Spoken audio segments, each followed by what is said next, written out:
वक्फ संशोधन bill pass हो गया। अब इंतजार राष्ट्रपति के हस्ताक्षर की है। सिग्नेचर होते ही ये कानून बन जाएगा, लेकिन उससे पहले ही साइड इफेक्ट भी दिखने लगा है। एनडीए के सहयोगी दलों में इस्तीफे की झड़ी लगती हुई दिख रही है। जनता दल यूनाइटेड की सबसे पहले बात करते हैं। कई मुस्लिम नेताओं ने इस्तीफा दे दिया। इसके बाद जयंत चौधरी की पार्टी आरएलडी, 2 मुस्लिम नेताओं ने इस्तीफा दिया है। लोक जनशक्ति पार्टी रामविलास, वहां पर भी मुस्लिम नेताओं ने इस्तीफा दिया। ये 3 चेहरे हैं और 3 बड़े चेहरे हैं, क्योंकि ये एनडीए के सहयोगी हैं। 2 इसमें से बिहार में और 1 यूपी में सरकार का हिस्सा है। लेकिन जैसे ही ये वक्फ संशोधन बिल लोकसभा और राज्यसभा से पास होता है, वैसे ही इस्तीफों की लिस्ट दलों में से देखने को मिल गई। जनता दल यूनाइटेड, आरएलडी और एलजेपी-आर के नेताओं ने इस्तीफा दिया। लगातार इस्तीफे की खबर आने के बाद जेडीयू बैकफुट पर है। डैमेज कंट्रोल करते हुए जेडीयू के मुस्लिम नेताओं ने एक प्रेस कॉन्फ्रेंस भी बुलाई। ये प्रेस कॉन्फ्रेंस ऐसे वक्त में हुई जब पार्टी के भीतर इस बिल को लेकर असहमति और विरोध के स्वर तेज हो गए। खास बात यह रही कि इस प्रेस कॉन्फ्रेंस में वो 3 नेता गुलाम गौस, अफजल अब्बास और अशफाक करीम भी शामिल हुए, जो पिछले कुछ दिनों से विधेयक का विरोध कर रहे थे। मगर जैसे ही मीडिया ने नेताओं से सवाल पूछने की कोशिश की, प्रेस कॉन्फ्रेंस को खत्म कर दिया गया। मुख्यमंत्री नीतीश कुमार जी के रहते हुए अल्पसंख्यक, वंचित, शोषित ये तमाम तबकों के हितों की रक्षा पे कोई उंगली भी रख सकता है क्या? जिसका निगाहबान, जिसकी रक्षा सुरक्षा माननीय मुख्यमंत्री नीतीश कुमार जी स्वयं कर रहे हैं। हैरानी होती है कि इस विषय पे विपक्ष जिस तरह से बातों को कह रहा है, यह राष्ट्रीय जनता दल कह रहे हैं कि हम सुप्रीम कोर्ट माननीय सर्वोच्च न्यायालय जाएंगे। अरे भाई, आप लोगों को मैं बता दूं कि यह राष्ट्रीय जनता दल जो कहीं ना कहीं पुनः जो इनका कैरेक्टर रहा है तुष्टीकरण की, वो पुनः चाहते हैं इस चीज को। वक्फ संशोधन बिल के पास होने के बाद जनता दल यूनाइटेड में मचा बवाल और इसी पर पार्टी के मुस्लिम नेताओं ने संशय दूर करने की कोशिश भी की। मुस्लिम नेताओं ने बताया कि जनता दल यूनाइटेड ने 5 सुझाव या शर्तें रखी, जिन्हें वक्फ संशोधन विधेयक में स्वीकार भी कर लिया गया। जमीन राज्य का मामला है, इसीलिए कानूनों में भी ये प्राथमिकता बरकरार रहनी चाहिए। ये हम आपको सुझाव के बारे में बता रहे। पहला सुझाव था और इसमें कहा गया कि कानून पूर्वव्यापी तरीके से नहीं बल्कि भावी तरीके से प्रभावी होनी चाहिए। ये दूसरा सुझाव दिया गया। अब तीसरा क्या सुझाव या फिर शर्त रखा, वो हम आपको बताते हैं। अगर किसी अपंजीकृत वक्फ संपत्ति पर कोई धार्मिक संस्थान स्थापित है तो उससे छेड़खानी नहीं की जाएगी। ये तीसरा सुझाव था।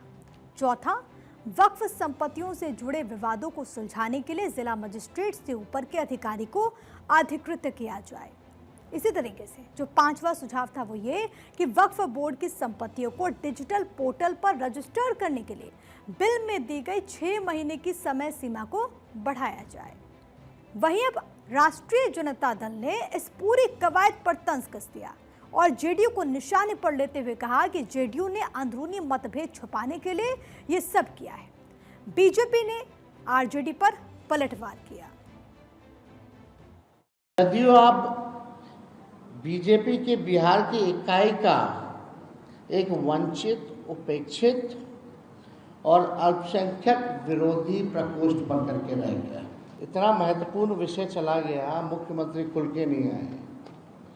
कौन रोक रहा है भाई उनको बोलने से कि वक्फ बोर्ड की लड़ाई सड़क, संसद और अब जो लड़ाई है वो हम लोग सुप्रीम कोर्ट में भी लड़ेंगे। पार्टी विरोध करेगी ही ना, वोट बैंक की पॉलिटिक्स है। बार बार हारे हैं लोग, फिर हारेंगे। वक्फ बिल पूर्णतः संवैधानिक है, गरीब, बेवा, महिलाओं के लिए है, पसमानदा मुस्लिम के हक में है। तो आरजेडी चाहे जो भी आरोप लगाए, लेकिन एक बात तो साफ है कि नीतीश कुमार ने अल्पसंख्यकों के लिए कई सारे काम किए हैं।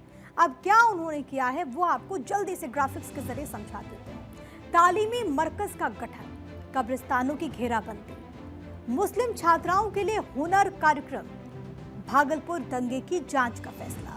इसके अलावा 20% आरक्षण में पसमानदा शामिल, ये वो कुछ अहम फैसले हैं जो कि इस वर्ग के लिए नीतीश कुमार की सरकार ने बिहार में किया। वैसे फहरिस्त देखेंगे तो इससे काफी ज्यादा है। हालांकि उस हिसाब से नीतीश की पार्टी को मुसलमानों का साथ पिछले कुछ चुनाव से नहीं मिल रहा।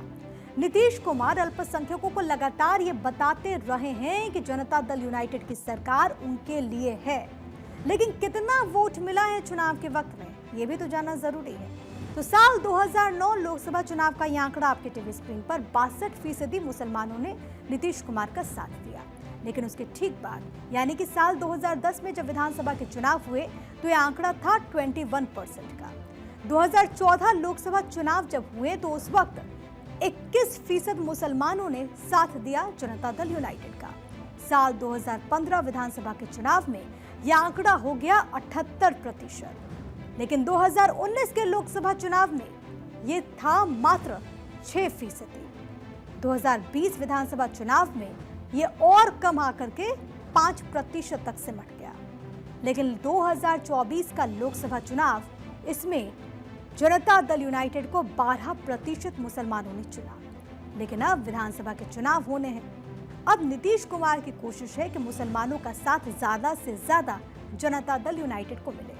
शायद यही वजह है कि नीतीश कुमार की पार्टी ने वक्फ संशोधन बिल के पक्ष में बल्लेबाजी की और अब इसी को लेकर के बिहार में सियासत भी तेज हो चली है।